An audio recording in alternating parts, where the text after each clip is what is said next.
From standing toe-to-toe with Radahn, ignoring his every blow as you shred him with patter-powered bleed, all the way to an old classic deleter of every boss, tuned up to obscene levels thanks to the DLC. Yeah, today we have some special builds for you. Hello, my fellow tarnished of the lands between, of the realm of Shadow. There are many multitudes of methods to maim and murder mighty bosses. And I want to bring you another collection of 5 of my favorites that I have come up with for your enjoyment. And honestly, it's really fun seeing how the builds are developing as we get further and further out from launch. A lot of initially undervalued or dismissed weapons, synergies, combos are suddenly rearing their heads and going, hey, no, actually, you might want to look again because I can do some ridiculous things. And I think that is really lovely. And of course, you can't go wrong with applying some new Shadow the Erdtree toys to base game stuff that was already silly and now is, well, as I don't say often, nutty cuckoo bananas. As always, you can find every build talked about linked down below so you can get an in-detail guide to putting it together and playing it. There'll also be a little quick blast through the main components here too if you just want a quick start. But without further ado, let's start quickly with the square off. Yes, this one probably needs no introduction. Everyone knew how silly this Ash of War is. Somehow it's remained untouched in Elden Ring's history and is still pumping out 40 plus poise damage a pop every time you hit its R2. That is silly. But what is sillier is how much we can then push that in the DLC. Rellana's cameo, while not something you should be using every time you press it, does let you time it nicely with boss attacks to get an extra 15% damage out of it, but beyond that, with us staggering the bosses and critting them so much, the new Blade of Mercy essentially just goes, here, have a permanent plus 20% damage to the whole shtick. We then add into that lovely pierce damage synergy with the Spear Talisman, exchange blows, and hit for nearly 10k with the thing, and let's not forget a little bit of a lightning faith infusion, and lightning damage is oh so lovely to always have. We have this now fully complete, min-maxed, perfect 4 talisman, as before there wasn't really 4 that fully helped it, version of Square Off that is purpose built to delete the DLC, and that it does and then some. It is so much fun to play. You got your power stance, straight swords, a bit of cold in your offhand because why not, and generally you can't go far wrong here. Power stancing broadswords, your main right hand one, you want Square Off in heavy, the stats there to fuel it, and then you want very specifically the new dryleaf seal as it gives us the most faith-based incant scaling to power our lightning armament, and then the Blade of Mercy, the Spear Talisman, Shard of Alexander, and Rellana's cameo, with a little bit of poise breaking damage in your Wondrous Physic, alongside Blood-Sucking Tear if you're feeling brave, or damage reduction if you're not. Next up then, a little bit of elegance with Milady, the light greatsword, but no wing stance today. We're going to take advantage of the new ways to massively boost the classic bleed, bloody Ash of Wars in Bloody Slash and Bloodblade, with Milady's damage and reach that lets it outdo even the Nagakiba for this build, the previous champion of the Ashes of War. This lets us power stance them, have 1 ash on each, and we can choose what we need to best suit the situation, the boss, the enemies that you're dealing with. Big, staggering, chunking damage from the Bloody Slash, or massively bleed-building rapid hits from the Bloodblade that let you reach obscene amounts of damage very quickly whenever you get the opening to do it. We have then the Ansbach set, which is our secret sauce here, boosting these Ashes of War by a hefty amount. But beyond that, we have an incredible power stance moveset pumping out a lot of raw damage on top of obscene bleed buildup, as it is quite the rapid hitter. Let us playing into that, and you don't even need to use the Ash of War to absolutely destroy things. It is a fun, well-rounded build that gives you lots of bloody options to decimate your enemies, and I, for one, am an absolutely huge fan of it. You want your bloody milady on your right hand to be set to blood with Bloodblade on it, left hand set to blood with Bloody Slash on it, Dragon Communion Seal as your seal, as we do have the arcane to help it, then you can work in incants like Bloodflies and anything else you like the look of, White Mask with 3 bits of Ansbach, then your Alexander, Bloodlords, Millie's Prosthesis, and then either Rotten Winged or Dragon Crest if you want a little bit of defensiveness. In your Wondrous Physic then, Bloodsucking if you're feeling brave alongside Thorny Cracked Tear, or if not, Opaline Hard Tear alongside Thorny Cracked Tear. Oh! What's that? Time for a little bit of lightning? Not just lightning though, a combination of pure red dragon lightning and the new deflecting Sekiro tier combined with a hard-hitting pierce damaging mace to make this ridiculous mix that has you incredibly hard to actually hit successfully because you just guard everything and then return the damage tenfold, or you thunderously call down hugely powerful bolts that shred bosses in 3 to 5 casts.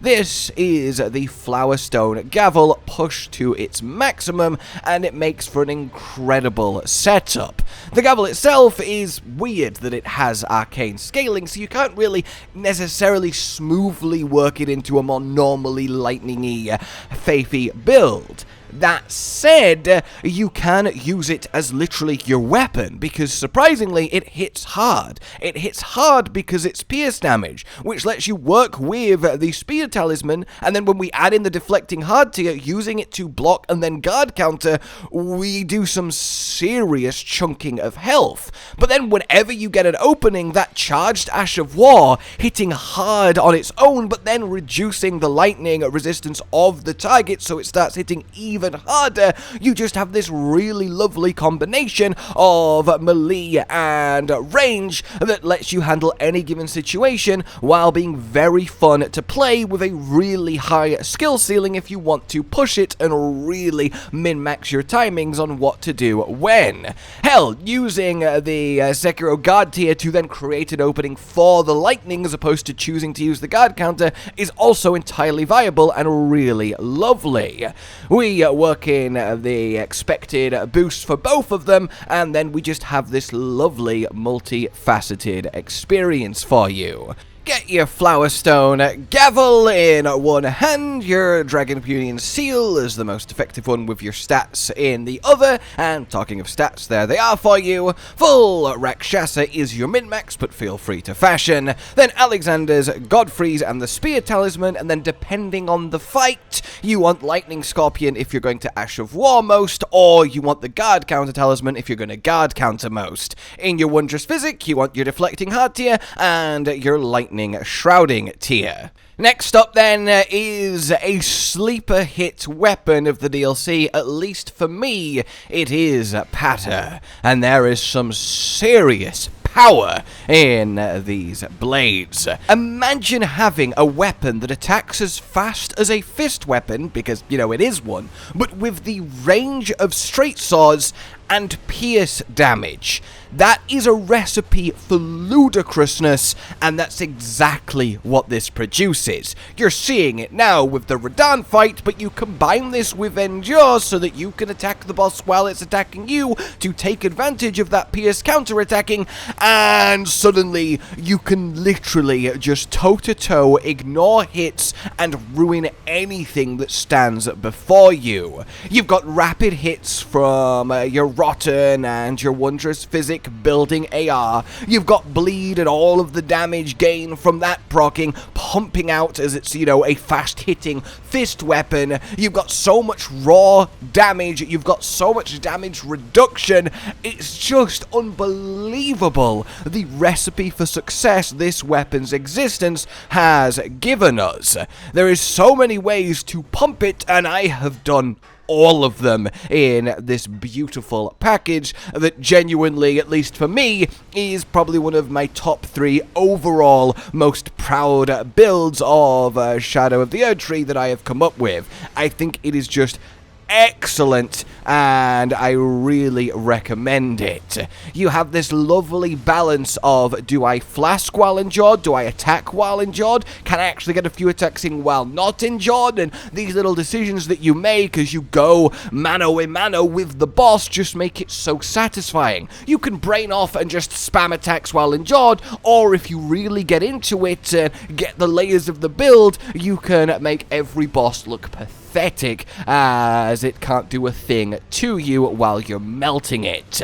So for this one, yeah, you want your patter with endure set to blood, any given random seal for buffs, armor-wise, the white mask with full Rakshasa, talismans, you want your rotted wings, your Milis Prophesis, your bloodlords, and your spear talisman, and in your wondrous physic, you want, again, rapid hits, and then Opaltine to be a little bit defensive, or blood-sucking if you're feeling a little bit crazy, with your usual incant buffs that you would expect. Stats are there for you as well. Finally then, one of the builds from the base game, and I do mean the builds. There was around 5 that stood above all else when it came to pure boss-crushing ridiculousness, and Ancient Dragon Lightning Strike had the claim of probably being the highest amongst them, at least when it comes to I press one button and I win. And now you can press one button and win even harder, because Shadow of the Erdtree has given us so many ways to make this so much better than it even was, and as we just established, it already was tippity top. You can now have the Priestess Dragon form for an extra 20% damage on it, the Blood-Sucking Tear for an extra 20% damage on it, Aged One's Exaltation Talisman for an extra 20% damage on it, to name just a few.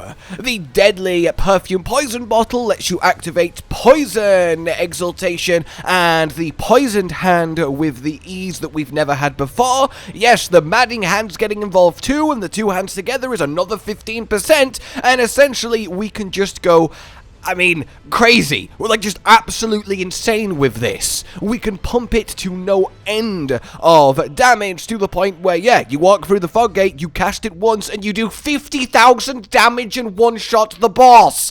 It's so funny. It's so good. And while it might be one note, while you might be stood at the fog gate like,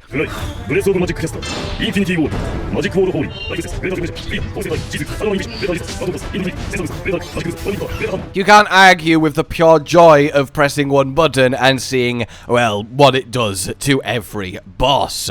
Now, that all said, achieving this is fairly complex. You have 6 different weapons equipped, you need to have them all out in the right order, buff in the right order, hit all of your timings, and so on and so forth, and if I just showed you an equipment screen and said copy it and have fun, you're probably going to end up walking into a wall of frustration where you might not even get the cast off, and you'll be back here like, what the hell, this isn't as good as you're selling it as, even though, of course, you're seeing the footage of it being as good. You know what I mean. So for this one, as much as I know it sucks, I really recommend you go watch the dedicated video on it and understand the actual process of what's going on here, and it will make things a lot smoother for you. So for now then, yeah, there we have it. Ancient Dragon Lightning to top the list, but all 5 builds are beautiful and fun in their own way, and I hope you enjoy whichever one you choose to play. For now then, like if you enjoyed this, subscribe and hit the bell for more. Consider supporting the future of the channel on Patreon down below, and until we meet again, a goodbye. Josh, Cotton, and Hollow with the videos, dropping the humor like a hammer on your tippy toes, bringing entertainment on a daily arrangement to take our insanity and turn it into entertainment. Yes, I said entertainment twice, to reiterate that it is nice to look into your faces on a mostly daily basis when you let us in your homes to make the whole world a stage. Goodbye.